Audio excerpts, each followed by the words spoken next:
This is Diana West. We welcome her. She is a syndicated columnist, a best-selling author. Her first book was The Death of the Grown-Up, a wonderful book, wonderful read. And then through a whole series of circumstances, because of her passion for a couple of subjects, she went into this area that we're going to talk about tonight that not only has a connection to history, anybody who knows me from around here knows that I love that, but a particular niche of history, 20th century history, the Cold War, even before that, before the Second World War, and a lot of the stuff that went on behind the scenes. But also there's a tie-in, so this isn't a history lecture, there's a tie-in to right now. Mark Twain said famously, history doesn't always repeat itself, but it sometimes rhymes. And we see that going on around us quite a lot. So let's welcome Diana to this evening. Thank you. I was actually planning to start with this. It's a quote from the cover of your book. This is called American Betrayal, The Secret Assault on Our Nation's Character by Diana West. We became acquainted through radio interviews and so forth. I've had the privilege of talking to her a number of times on the air. But I was going to use this quote anyways, but it's especially significant tonight now. This explosive book is a long-needed answer to court histories that continue to obscure key facts about our backstage war with Moscow. American Betrayal is must-reading for serious students of security issues and Cold War deceptions, both foreign and domestic. And this is a quote from a very famous author who wrote a book a few years ago called Blacklisted by History. You may have heard his name before, M. Stanton Evans, and I had a chance to meet him. Welcome, Mr. Evans, tonight. We're glad that you're here as well. All right, let's get started in this conversation. In the book, one of the things that I learned is, and this sort of goes into what made you write this, is that your father, Elliot West, was a novelist and a screenwriter back in Hollywood in the old days, and had a journey, a sojourn, an odyssey from being a pretty leftist liberal, voting as a soldier in 1944, I think, for Roosevelt, voting in 1948 for Henry Wallace, not George Wallace in 68, the other side of the spectrum. Henry Wallace in 1948, which is probably about as liberal as you could go, and certainly as pro-Soviet at the time as you could go. But by the time you get to the late 50s and the early 60s, he has made the journey to anti-communism. And you mentioned that in your office you have his old select typewriter right behind you, someplace in your office. Tell us a little bit about your father and how that helped you formulate your thoughts for this book. Thank you. Yes. Well, I guess when I came on the scene, he was very much of an anti-communist, and my earliest memories as a child in the 1960s and 70s was of loud voices rising up from the living room, from dinner parties during the very tumultuous period, the 1960s, the Vietnam War, the student protests, and so on. And I think that I actually did not know about his more leftist background. He was not, I would not describe him as having been primarily a political animal in his early years. He was a creature, trying to make his way through the arts and letters, and that was the prevailing mindset, to be sure. But he did see, he had tremendous political antenna, and at a certain point he was very smart and able to realize that liberty was not going to benefit by the press of communism. So he made his switch by the time I was a sentient being. And I think that in terms of inspiration for my own career, it really comes down to his being odd man out in Hollywood and having a very adversarial relationship with his peers in politics, even as he was trying to write stories. And I became very attuned to the kinds of stories that you could not tell and sell in Hollywood. Cold War stories where an American was the good guy, where a CIA agent was the good guy. This would never fly, and indeed it made a Hollywood career difficult if you were trying to pursue political thrillers, which he actually wrote. So I think in some ways the experience of growing up in my house was a sharpening one and also schooled me to be at odds with the prevailing wisdom. Now, when you come into the 1960s and you get into fiction, not that this is fiction, this is wonderful nonfiction, but you have the novels of John le Carre, and you have this idea of moral equivalence, that it was shirts and skins. I mean, there was wrong on both sides, and it was a good thing, some people believe, that the Soviets got the bomb because that balanced things out, and you know, we did some bad things back then, et cetera, et cetera, et cetera. And Ronald Reagan really turned that around and is still criticized for it to this day, when he dared to call the Soviet Empire the axis of, or an evil empire. Right. And to what extent did Reagan have a grasp on things that other people either unwittingly or wittingly had ignored over the years? Well, it's very interesting because I think that was probably 1983 when he made that comment, and it was such a watershed moment in American politics. It was as if he had brought down the city. He had destroyed the fragility of life itself. I mean, he was pounded for that statement. And I realized that when I came to looking into it during the research for this book, I'd never actually read the speech it came from. I'd never heard it at the time even. And when I went back to it, I found it to be such a tremendously mild statement in fact. He was mainly, though, trying to draw attention to the dangers of moral equivalence and the dangers of not taking sides and not recognizing right from wrong. And the evil empire statement was actually almost a passing comment in the sense of not giving a pass to this evil empire. And when you think of the evil of that empire by 1983 in particular, with all these decades, you know, you can go back at least 50 years, 60 years at this point of 70 years of tremendous evil, death, millions, purges, gulags, and then the President of the United States makes a comment calling it evil. It actually should have been passé, trite, yesterday's news. But the fact that no one had ever actually called it out, even in this extremely, I mean, frankly, elementary way, shows the extent to which we had been censored and self-censored by the press of disinformation, by the conditioning that I do believe we've been undergoing all of these decades, due to the penetration, due to the infiltration. And it ended up being, you know, what people remember about that era. But yes, he certainly had a grasp of it. He had studied it. He understood it remarkably well. And he pioneered a way to press it on the American people in a way that it could resonate, even as we've been deprived of any kind of straight talk all these decades. All right, let's go back to sort of where this thing begins, because as I understand the book and as I understand where you're coming from in this, you make the case, in a well-documented case, that it is no accident that certain things have happened the way they have happened, and the history of the U.S., our American way of life being influenced by Marxism, socialism, and even, you know, the official communism of the Communist Party is something that is very well documented. It's still largely ignored, but it goes all the way back before this, but I think for the purpose of this discussion, to the very beginnings of the New Deal. So talk a little bit about that, and talk about some of the players in that, and maybe names that are familiar to people or not so familiar but should be familiar. Yes. to see that this is not just some paranoia. This is stuff that actually has happened, and why aren't more people aware of this, and why aren't we talking about this? Well, this became the kind of the driving paradox that I discovered, and this book is about 4 years in the making.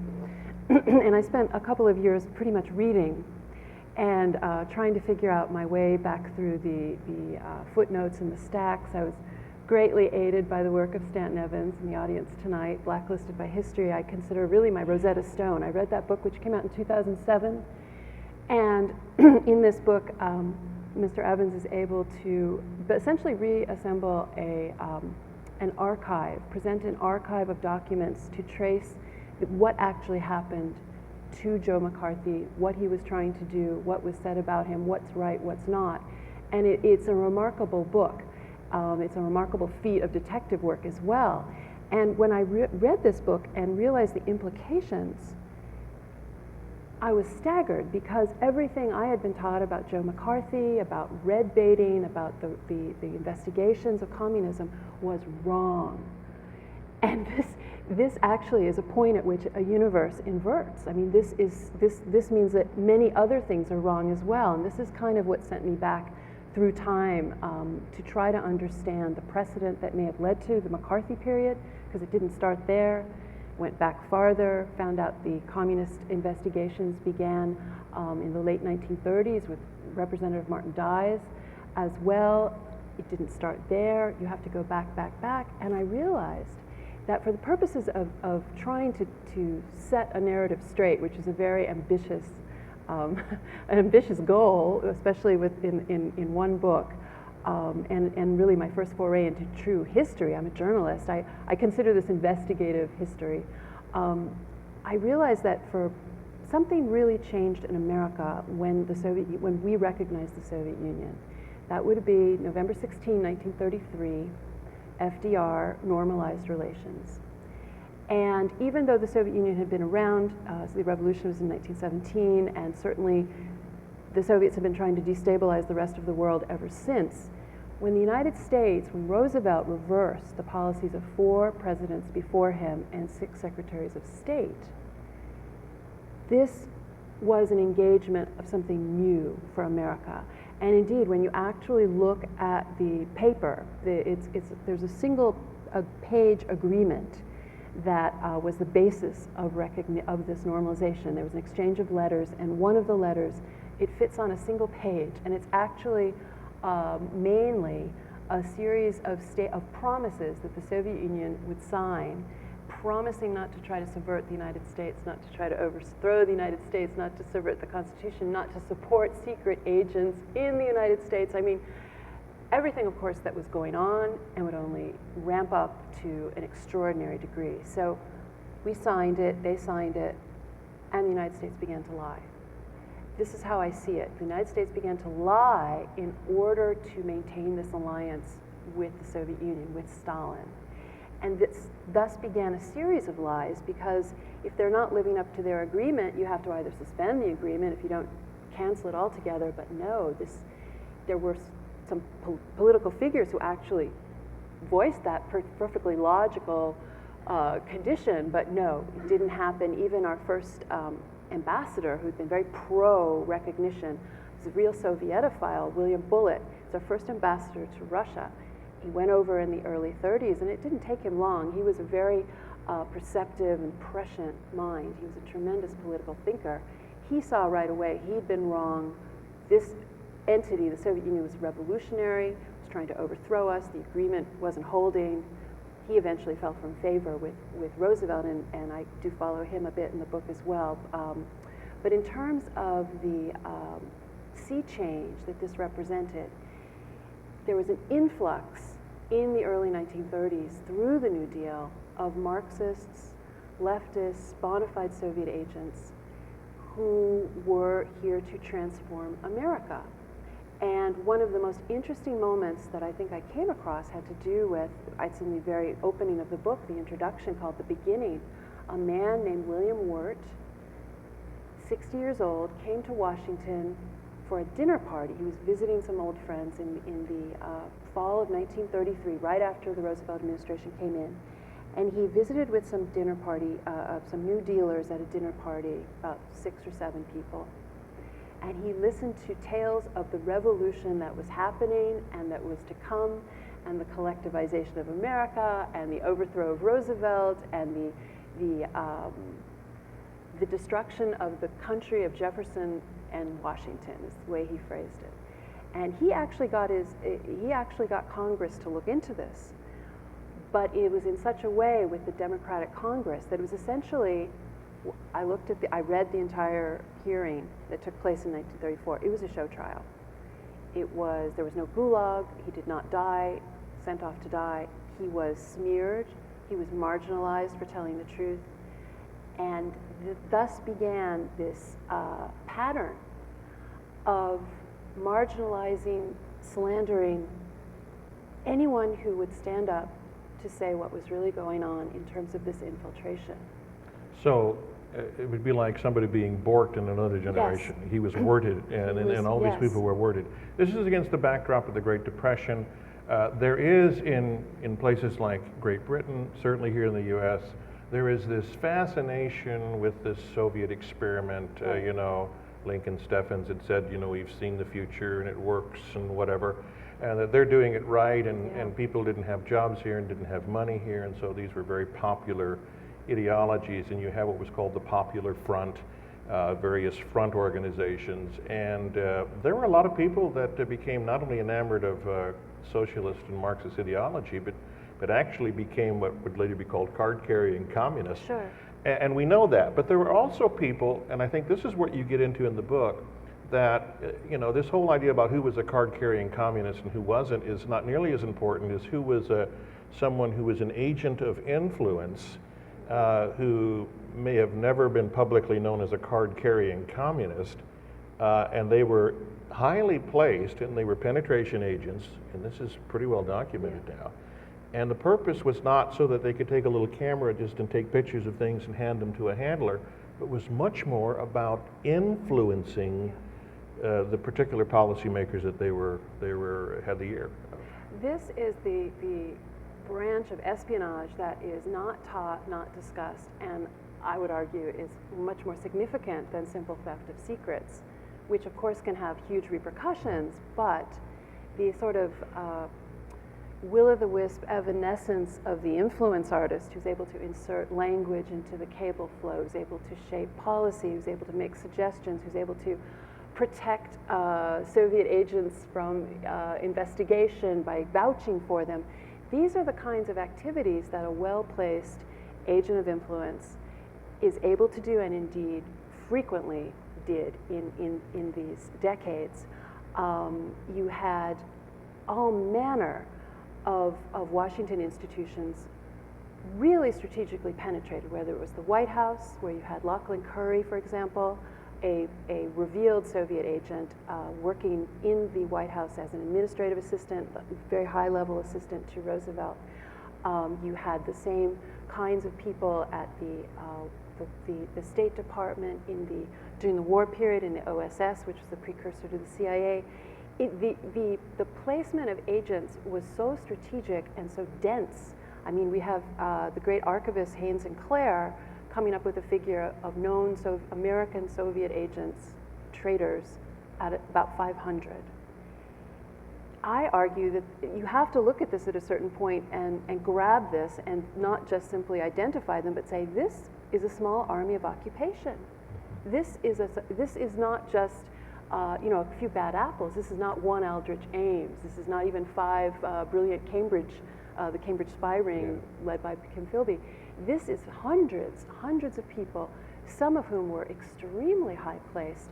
But in terms of one comment I wanted to add on the card-carrying communists, when Martin Dies opened up the House Committee on Un-American Activities in 1938, it seems that the U.S. government actually had a lot of those cards copied in their subversive files, destroyed. They were gone. When Martin Dies went to work and was investigating fascism, Nazism, and communism, much to Roosevelt's chagrin, he tried to talk him out of investigating communism. A lot of those files disappeared. Well, and when you look at history, and this, and we're not getting into an alternative history, but now in hindsight we have a better view of certain things. For example, and I'm bouncing around here, and I want to get to Lend-Lease in a moment, and this does tie with this. You have the attack on Pearl Harbor, December the 7th, 1941, and that gets us into the war. But then it's there in plain sight, and very few people ask the question, why did we then, if that was the egregious act, the horrific act that polarized, the 9/11, the planes into the towers that polarized the American people? You know, people criticize President Bush for, Afghanistan and going to Iraq because Iraq had nothing to do with it. Well, the classic example of that is we didn't even really start fighting Japan very much. The first thing we did was engage in a Europe first kind of agenda, because by that time the Soviet Union had been attacked by Hitler, even though they had signed the Non-Aggression Pact in August of 1939 and helped start the Second World War. It's interesting, if you go to Russia, they begin the date of the Great Patriotic War June the 22nd, 1941. They don't even acknowledge a war existed before that, even though they went and took part of Poland in 1939. Sure. So you have this. Now we look back on it and you say, well, that was just, the Churchill's influence or Soap's influence. The case you make in this book is there had been this pattern all along of these key people influencing people, and there was this push and this constant movement pro-Soviet. When we think of Lend-Lease and giving all the carriers and stuff, we think we helped Great Britain. We actually helped the Soviet Union a lot more than that and continued to even after the war. Right. Right. Well, this is when, you're sitting in your study alone. It's very dark outside because I tend to write in the dark of the early morning hours. And the page all of a sudden seems to be on fire with this new way of looking at events. You're taught one thing, you're taught you kind of have this sequence of events in mind.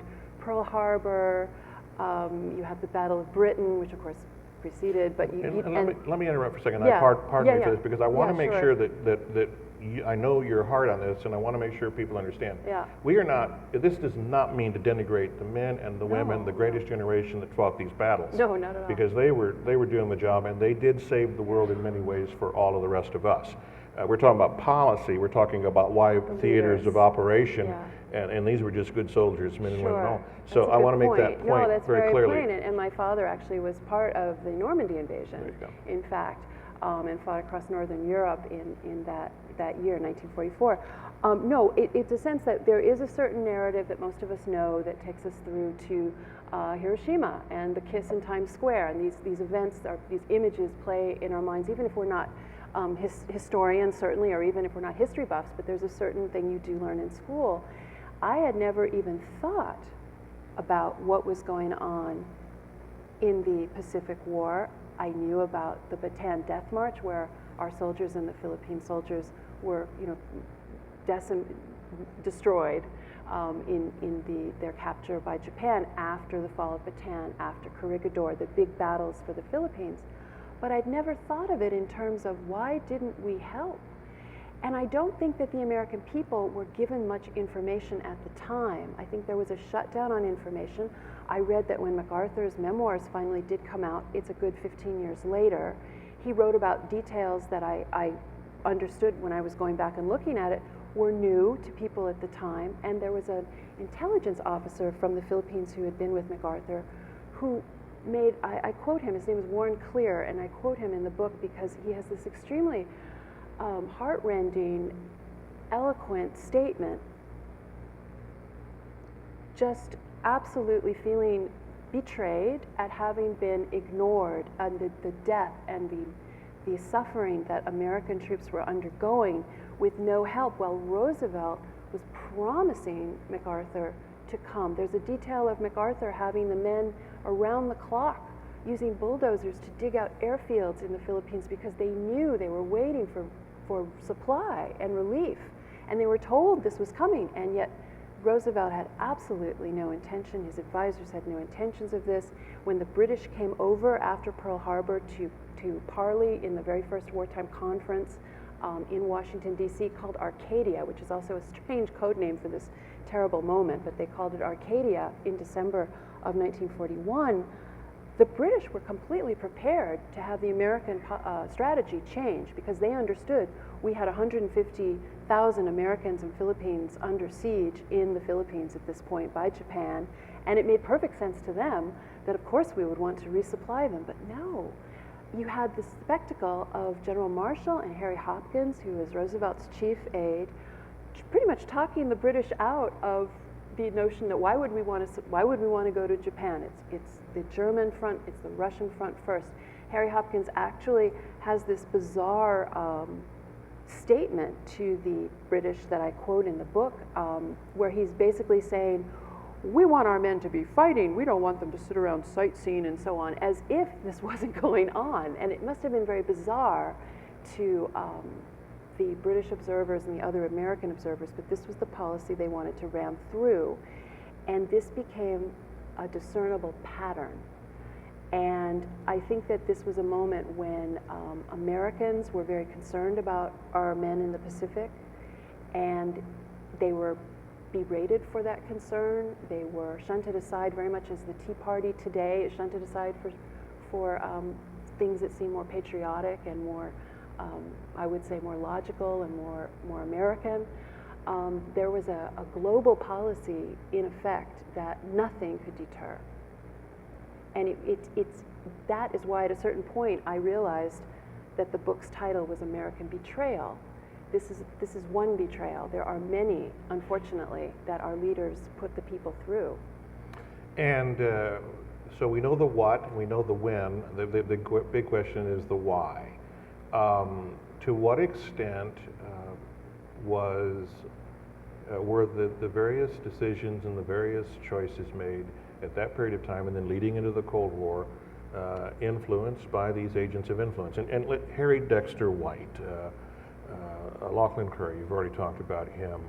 Of course, Alger Hiss, probably a famous name, and for the longest time it was so fashionable to make fun of people that said Alger Hiss was a spy. Oh, but we yeah. know now from the Venona intercepts and other things that it was very, very clear.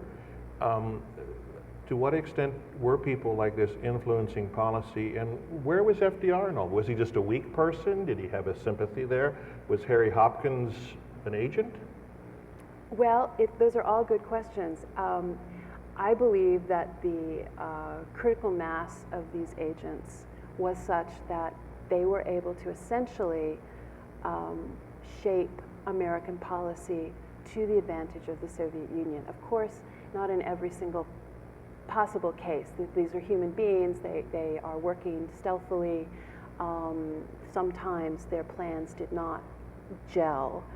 But the drive and the ultimate goals, it does become clear to me, again, in sort of horror and shock, this is what was going on. In terms of FDR's motivations, he is a cipher in many ways, and in fact, I'm not, as I've said, I'm not a historian, I'm not a Roosevelt expert, but I came to be comforted by the fact that Roosevelt historians, Roosevelt experts also consider him a cipher. So I thought, okay, I can make my own judgments as well. He was not considered an ideologue per se. However, he had one belief that is very ideological. He believed in convergence theory. And I was shocked when I first heard this, because I always thought of convergence between the communist system and the capitalist system. Was something of a 70s type fusion Zen movement or something. But no, this was something that he was very perhaps programmed to believe, but he did seem to have in mind. And it was the kind of belief that allowed him to give a pass to the monstrosity of Stalin, I think. I think he respected and admired Stalin's power, and he was not at all concerned about a mishmash of communism and capitalism. He believed in that. And I do think that he was influenced by his communist coterie, because he very often was quoted as projecting a communist domain in Europe before the Russians were even out of their own borders. He was clearly looking to a future where Russia would dominate Europe, which is strange on the face of it when you think of an American president already planning for that, when there actually is nothing on the ground, nothing on the map that actually gives that a reality. This was something that he was working toward and thinking about for a long time. In Stanton Evans' new book, Stalin's Secret Agents, Mr. Evans goes through chapter and verse on the state of Roosevelt's mind and health throughout the war. It was increasingly decrepit, and he was essentially brain dead. There's really no other way to describe it by the time you get to these extremely crucial junctures in the war, toward the end of the war. But the policies At a certain point, it becomes quite clear that the alliance with Stalin was actually, the American alliance with Stalin was more important to Roosevelt even than bringing the war to an earlier close. And I saw this echoed in certain activities and behaviors of some of these staffers when there was an opportunity for example, this is very early, in 1942, one of the State Department officials came up with an intercept from the Nazi government that basically predicted failure and the conditions that they were looking at and the chances that they thought they had of actually triumphing were nil. And he felt that if this were publicized, that this would be a tremendous morale booster to the American people and would also be a tremendous morale crusher for the Germans. If we could get this secret paper out there, you had a little cadre of people led by Robert Sherwood, who was a famous, successful, celebrated, quite talented playwright who was also in the Roosevelt White House as an information official. He was one of the heads of the War Information Office. And some other people gather with Burley and essentially talk him out of it. And the reason being was that they didn't want it to disturb the plans for the Second Front. Second Front, in Stalin's depiction, was the invasion of Normandy. This is very early to be so concerned about that as opposed to striking a blow that could possibly shorten things. You start seeing the obsession with the Second Front in France, where you had actually a Second Front in North Africa.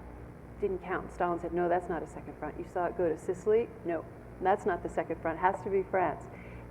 Italy, mainland? Nope, not a Second Front. I mean, these are actually headlines I'm quoting with Stalin saying, yet, no, not a Second Front.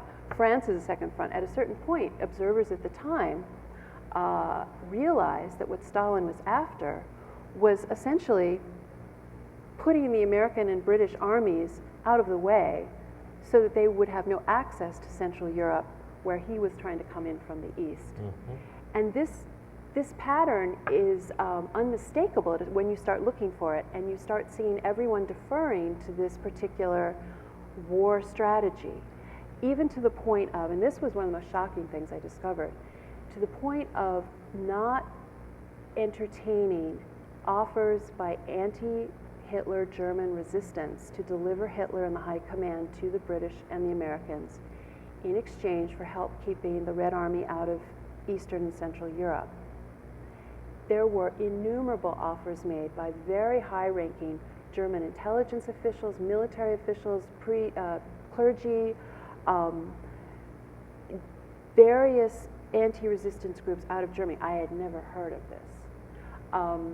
And the point of this particular, or the way this figures into the communist infiltration is, you had in the OSS, which was our early CIA, in the White House, you had people blocking the communications, the plans, tearing them up and ripping them out, really, in certain instances, never allowing that to go forward, because this anti-Hitler German resistance had one problem. It was anti-communist.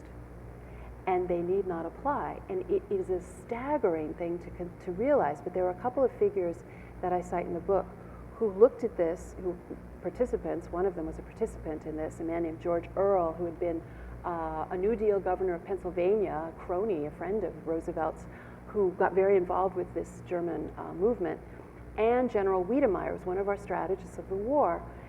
After the war, Wiedemeyer realized that what Earle was saying was, yes, the war could have been over in 1943, perhaps. When you think about that, you realize that most of the people who were killed in that war, the millions of people, most of the Holocaust, but there were 50 million people killed in this war, they were still living. The cities of Europe that we firebombed were most of them still standing. The idea that holding up a Russian alliance in order, as the spies wanted and as Russia wanted, to move into the vacuum left by a destroyed Germany, again, this notion of betrayal. What were we fighting for? I felt particularly personal about this. My father is deceased, but he entered the war at Normandy, D-Day +2, and he left the war, essentially, right before the Battle of the Bulge. He got sick. He had fought across Northern Europe into Germany, wearing a summer weight uniform, got very ill. High fever got you off the front line. He was taken off the front line shortly before the final German breakout that we know is the Battle of the Bulge. I realized, I mean, again, in this dark of night, sitting alone in my room with stacks of books and crazy papers, both of those battles may have been unnecessary. We lost 19,000 men killed in the Battle of the Bulge. I mean, this is when you just start really getting so tremendously angry at our leadership for being penetrated, subverted, fooled, and culpable. Right, because in hindsight, some of these decisions seem to be odd, and then when you look at the map at the end of the war, okay, so you have World War II starts September 1939 because the Germans invade Poland, and then from the east come the Soviets for their part. Which most people don't know about. Right, and it's about Poland, all right? So when the war is over, if you simplistically say World War II started because people wanted to take Poland away from Poland. When World War II is over, who gets Poland? Not the Poles. Poland's not Right. free. It has no semblance of freedom until you have the Solidarity movement coming along decades later. And you have what Churchill said in Fulton in 1946, you have this Iron Curtain, you know, in all the great cities. And yet he was, and I'm a Churchill admirer big time, but he was involved in carving up, I mean, there's even famously an envelope or a piece of paper that they actually marked and initialed, this is how the world's going to look, and that's how it comes out of it. We fight that, sure, yeah, we nail Nazism and fascism, and those were horrible things. I mean, just off the charts, murderous, horrible things. But when you look at the statistics about communism, state-sponsored communism in the Soviet Union, actually statistically it's a bigger issue. Well, yes, and you know, and here's sort of, the book is a history book, but it's also sort of a psychology book, because we never think of Nazism and communism at the same level. We condemn Nazism naturally, but we don't condemn communism in these terms, even though if you are looking in terms of human suffering, you are looking at, you know, Stalin killed 20 million people, Hitler killed 6 million people. I mean, in terms of the numbers, there's more dead bodies. The Gulag system lasted for 70 years. In Nazi Germany, we're looking at a 12-year Reich. In terms of the impact of the world, on the world, communism is a much greater cancer. And the thing of it is that I realized also, and I've noted, there are other people have noticed this before me, that there's a double standard in how we regard the crimes of communism, and indeed how we look at the fall of the Soviet Union, which in some ways it was one of my historical landmarks in terms of trying to understand this subversion. When the Soviet Union fell in 1991, the Western powers didn't celebrate. They didn't proclaim the beauty of freedom. They didn't say, it was considered bad form. George Bush didn't want to gloat. This is the father, President Bush, the first, but the 41. This was strange, and it was inexplicable unless you start going back. And one of the striking things I read that was very helpful, the ex-dissident Vladimir Bukovsky, the ex-prisoner of Soviet Union, Vladimir Bukovsky, he wrote a very interesting piece just a few years ago that discussed his role after the Soviet Union fell. The first Russian president, Boris Yeltsin, invited him into the archives and said, Vladimir, I'd like to prepare a Nuremberg-style case against communism. Not the people, because as Bukovsky said, you would have 19 million people on trial. We don't want to try the people, everyone's complicit. No, we want to try the system. So he's in there alone, and fortunately he's copying with whatever rudimentary copying device he had in 1991. He came out with thousands of documents. I don't think he's translated them all yet. But at a certain point, Yeltsin came to him and said, it's off. We're not going to do it. And it turned out he'd been pressured not to do this, and he showed Bukovsky the cables, and Bukovsky said the pressure was coming from the West. The West did not want to try communism. What's going on? And then when you go back and you realize that this relationship was so demoralizing, beyond that, subverting, transforming, America, Britain, the Western powers, I argue, had over time joined in with the big lies of the Soviet Union, protected the big lies of the Soviet Union, participated in them, become complicit in them, and indeed shared in them. And so in a sense, there was a desire not to put everything on trial because the West would be complicit in some of these same crimes, in not having indicted them, and not having been honest, and not having stood up for the Gulag people to this day. And I really think that that is why in the elites, I'm not talking about the people again, but in the elites, there was this notion of protecting the Soviet Union. That was Bush's first inclination, was to protect Gorbachev and save him. And I think this is part of this ugly pattern that hiding in plain sight all this time. And I think part of it may have to do with this, they get this good old boy network, whether it was Nixon and Brezhnev, and we're up here, or whether it's back with FDR and Uncle Joe, as they call him. Now we're going to take some questions here in a few moments, but I want to just fast forward and bring you to a conclusion here in two things that this relates to today.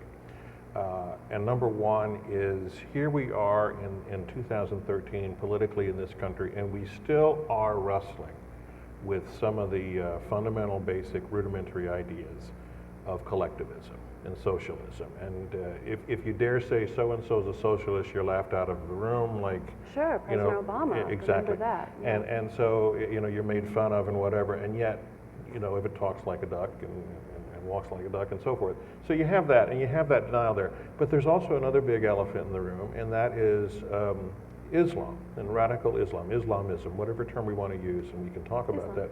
Yeah, and you have some of it, and Margaret Thatcher drew a parallel. She said, if you really want to understand Islamism in the world, and I'm paraphrasing, you got to go back to Bolshevism.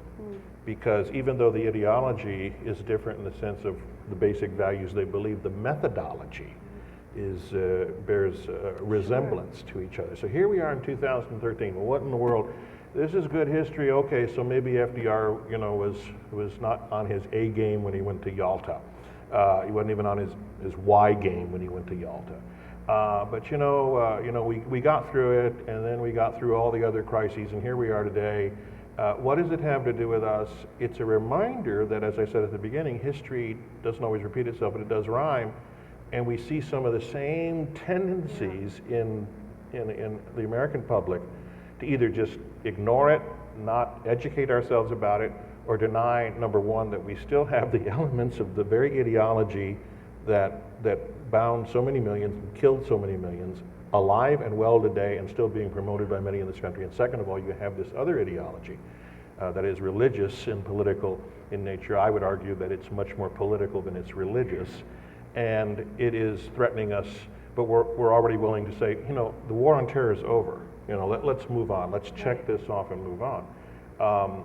We haven't learned these lessons, have we? No, and in many ways the parallels are so striking that they'll knock you on the head if you actually start to look at them. There was a very interesting little book, slim little book that I came across by a great war correspondent, Hanson Baldwin. He wrote a book called 4 Great Mistakes of the War, World War II. And when I first came to this book, it was early on, and I thought, what mistakes? This was the good war. What is he talking about? And it's interesting when you look at the 4 mistakes. Again, the book is about that thin. It's a super little book. Most of them, 3 out of the 4, concern our misinterpretation of communism. How we believed Uncle Joe was a good guy, that communism had changed its spots, that it was compatible with democracy. These are mind games at work. The fact that that absolutely lies, that batch of lies was put over and made into policy is simply the result of wartime censorship, disinformation games, all of that mind. It's not about we didn't do this battle right, we didn't do this policy right. This is about our perception. If you go to our period now, you could say that the 4 great mistakes, or several great mistakes we're making, are exactly parallel in terms of thinking Islam is compatible with democracy, that Muhammad has changed his spots, or that in similar Religion terms. of peace, for Religion instance, of yeah. peace. That it's a mind game, and it's not factual, and it absolutely follows no logic process. In the 1940s, we were told that this totalitarian collective ideology was compatible with liberty and democracy. In our time, we are told that this other collectivist ideological totalitarian ideology is compatible with individual freedom and liberty again. These are not logical conclusions to draw, but we are conditioned to draw them in both instances. And this is sort of, when I say this is also a psychology book, because I try to get in at the reasons that this has been such a successful disinformation campaign. And you can go back much farther than Margaret Thatcher. You had Bertrand Russell, when he first went to the Soviet Union back in about 1920, writing about the similarities between the warlike and revolutionary nature of communism, comparing it directly to Islam, which at that point was almost considered an antique in the world. It was in its decline. But again, because they are both ideological. Talk about the Muslim Yeah. Brotherhood, for instance. Sure. It'd be a classic example, wouldn't it? Yes, well, it is. The Muslim Brotherhood, being a global, revolutionary, totalitarian movement, is a good parallel to the Soviet revolutionary, totalitarian global movement. And we are, at this point, deeply penetrated by front groups, which is a word we know from the communist period, by agents of influence, right in the government. Just this week, we had from the headlines a gathering of Muslim activists that I can just directly link back to various Muslim Brotherhood entities, making policy, dictating Homeland Security policy, making sure that the FBI doesn't consider Islam as a threat doctrine when it tries to understand why two Chechen brothers blew up our Boston Marathon. I mean, this is the kind of ideological war that is being waged today. And we are being conditioned to look the other way, very similarly to what we were being taught in the 1940s. We didn't learn the lessons then, and it isn't just a matter of not learning the lessons. I would argue that we were transformed by this, that we learned to lie, that we learned, I believe that out of this advent of ideological communism into the American system, we also get moral relativism, cultural relativism, non-judgmentalism, all these things that we... And secularism. And secularism, we used for to call sure. it, we used to call it godless, Godless communism, communism. and they don't use that term anymore. Right. Right. And as Santayana famously said, those who fail to learn from history are condemned to repeat it. Take some questions from you. You've got some microphones here so you can be heard. Hope you'll participate, something that's been said that sparks something of interest to you. And appreciate this conversation. Then we'll have a chance for a book signing. So who'll be first? Mr. Evans? Again, an honor to meet you. He's one of my heroes from afar. And she saw him in here, and I said, I got to go meet this guy. And I called the photographer over. I was fawning like a schoolgirl. Thank you very much. An overweight, He has middle-aged that man impact as a on schoolgirl, people. yes. Thank you for your kind words, and being with you folks this evening. Diana, congratulations on your book. Thank you. It's terrific, and I would hope everyone here will buy 2 copies apiece. And one for yourself and one to give away. And Good Father's Day present, by the way, perfect, presumably. perfect. And thank you, sir, for your comments and your conduct of this meeting. It's been great. Diana, you are an expert not only on these matters, but on the Muslim stuff that you were just talking about at the end. And your knowledge of this far exceeds mine. And I wanted to ask you, there are many similarities, but there's also a difference, and I would like you to focus on this difference to the degree you can. In the Cold War era, one stalwart agency that never wavered was the FBI. Yeah. Hoover was there. He and the records that I've worked with are from the FBI, and you have too. Now it seems we have a different kind of FBI. And I've heard many tales of the FBI has been told to back off, neutering this stuff, being sort of sensitivity trained, whatever they're doing. Would you address that a little bit, because I don't know the answer to that. Well, that's an excellent point, and it's a depressing point because the FBI under Hoover was a strategic asset to the United States of America. And our FBI under Mueller in the post 9/11 age has increasingly been neutered as any kind of a security agency.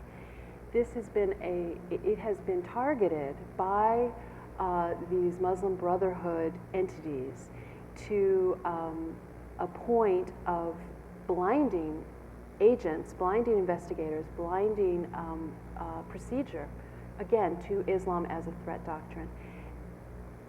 It has not just been targeted, however, on the inside, agents or senior agents and the command structure has been engaged in what they call Muslim outreach since 9/11 in a very aggressive way, as the Pentagon has. And so the difference is that we don't have protection any longer in our security agencies, and it's gotten to a point where it is, I was actually interviewing someone this week who was discussing various meetings with people in FBI, Homeland Security, Pentagon, all manner of domestic and military security agencies, and what he described to me was something new I had not heard before in quite this way. It was fear of telling the truth, and this is something that did not happen in the FBI under Hoover. They were circumscribed, it seems, by secrecy and by their role and the rules of evidence and things like that. And they had to work in different ways to get evidence out in congressional hearings or what have you. We are much worse off today because the penetration is deeper and more pervasive in the very agencies that once upon a time at least were cognizant of the threat, understood. I mean, Hoover understood the communist threat better than anyone. We have an FBI director. He is about to change, but I mean, he's been the FBI director who doesn't even understand. I mean, he even has asked people, why do they hate us, meaning Muslims? He has no idea of the ideology. These are the kinds of people who are promoted. So in answer to your question, we are worse off today. And because even the investigating of it and the study of it and asking the very questions of it is politically incorrect. Well, it's more than that. It's not just politically incorrect as in you have a choice. In late 2011, 57 Muslim groups, some of them actual Muslim Brotherhood fronts, no question about it, as identified by the United States Justice Department itself, wrote a letter to John Brennan, then our National Security Advisor, stating in no uncertain terms that all manner of training material and trainers that could be teaching about jihad, they called this anti-Islamic material, but essentially these are trainers training in jihad history, jihad law, Sharia law, Islamic law, had to be purged. They used the word purged and punished and re-educated.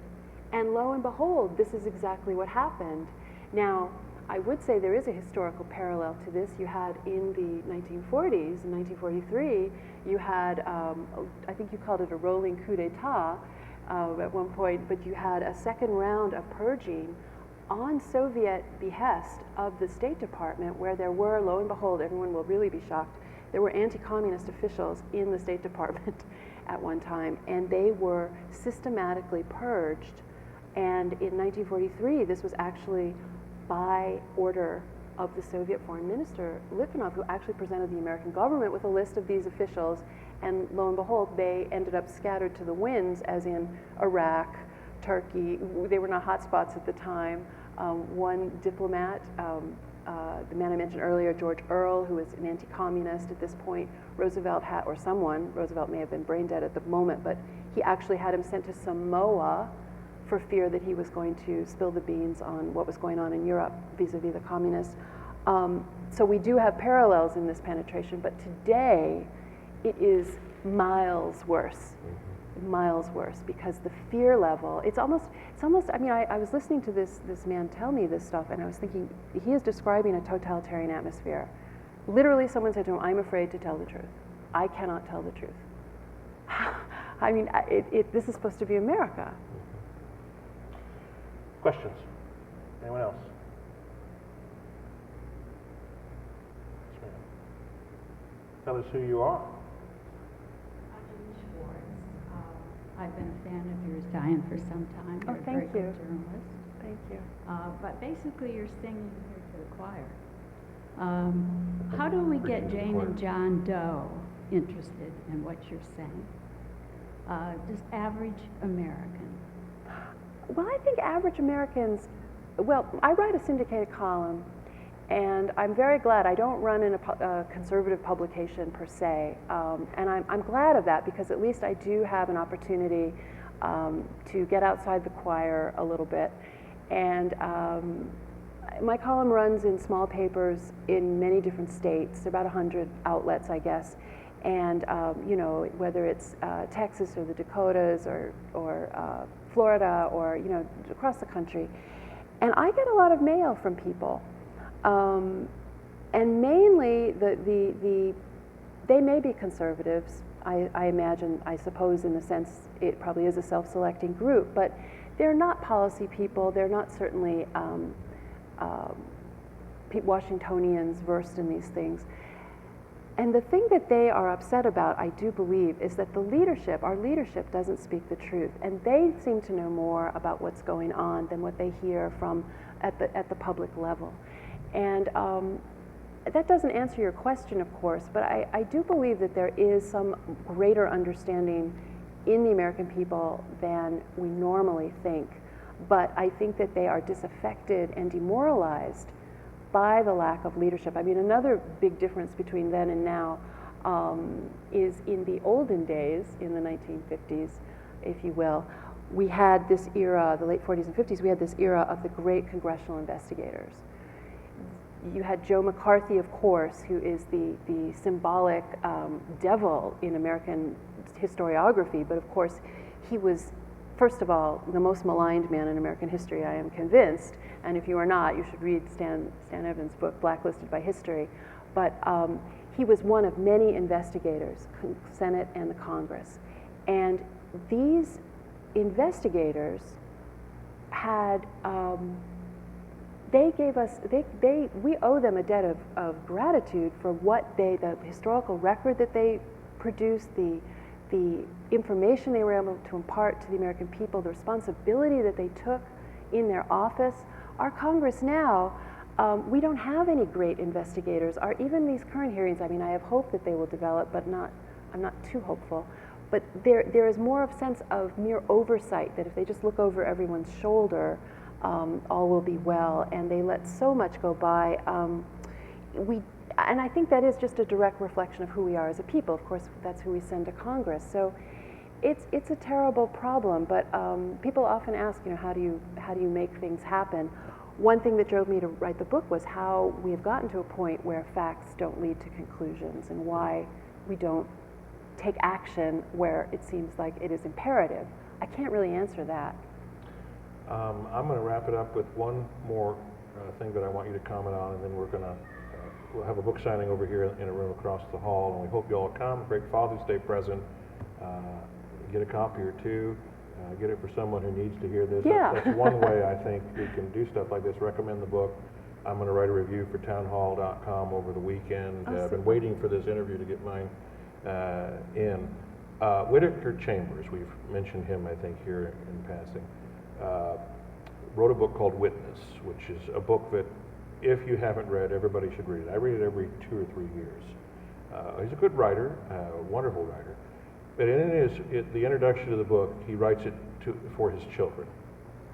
And he talks a little bit, and he said this in other interviews, that he felt like that when he left the communist side and went to the other side, our side, he was leaving the winning side and going to the losing side. Yeah. He was somewhat pessimistic about this, and that's sort of a depressing thing to read.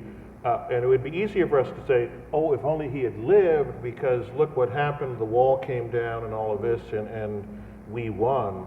The case you're making here is that's not so much, and even if we've won to an extent over one ideology, the same methods are being used to great destruction Yeah. So are you optimistic? Are we on the winning side? No, I'm not optimistic, and She's yet. Debbie Downer tonight, folks, all right? Well, I will say, yes, it is Debbie Downer, but I will say, though, I am not optimistic, but I'm not without hope. It's a good answer, I like that. That's a good, yes. But I will say that one thing in the book that I think is inspiring, was inspiring to me, was rediscovering the truth tellers.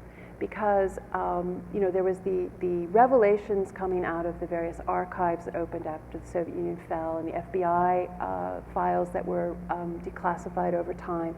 That's one sort of tranche of information that needs to be rewoven into our history, which is what I try to do in the book, because the intelligence history and our general history have not been reconciled.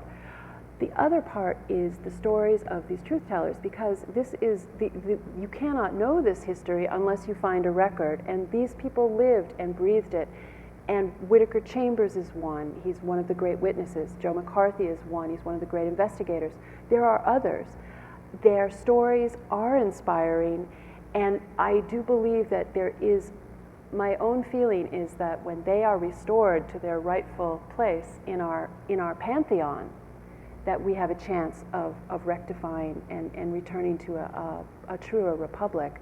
As so long as we allow them to continue to be smeared and distorted, I think that we have no grasp on truth, and we have no grasp on our facts, and we have no understanding of who we are.